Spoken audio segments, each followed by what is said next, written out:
Bonjour, ici Patrick Leroux, expert en motivation et performance. J'ai une question de Monique cette semaine qui me dit « Patrick, j'ai quelques économies de côté. Je me demande si je devrais investir en immobilier et si oui, as-tu des conseils à me donner? » Très bonne option, Monique. Toutefois, avant d'investir, que ce soit dans l'immobilier ou dans n'importe quoi, voici mon premier conseil. Éduque-toi. Apprends-en le plus possible. Va lire des livres, assiste à des séminaires, demande conseil à des gens qui ont déjà investi dans l'immobilier. Parce que si tu ne t'éduques pas, tu risques de faire des erreurs. Donc, c'est mon premier conseil. Une fois que tu seras vraiment éduqué, ce que je te dirais, un des trucs pour réussir en immobilier, c'est de mettre le moins d'argent possible, de ton argent.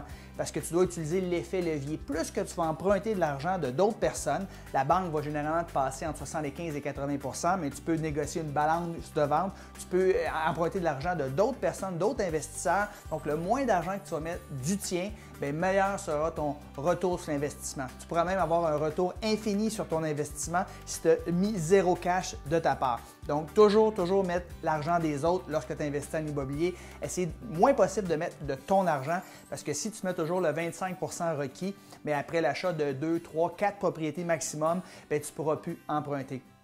Un autre conseil que je pourrais te donner également, c'est d'utiliser peut-être pour la mise de fonds, parce que tu vas en avoir besoin un petit peu, une marge de crédit hypothécaire sur ta maison. Il y a de fortes chances que tu aies déjà de l'équité dans ta maison, donc tu peux aller voir une institution bancaire et tu n'auras même pas justement à aller chercher de l'argent. Ils vont juste te donner une marge de crédit hypothécaire, par exemple, sur ta propre maison. Donc, tu pourrais utiliser cet argent-là comme équité pour acheter, investir dans une propriété, un multilogement. Je te suggère de commencer à regarder vers du 6 logements et plus. C'est comme ça, c'est rentable. Puis peut-être un dernier conseil, je te dirais que pour réussir en immobilier, il va falloir que tu étudies beaucoup de propriétés.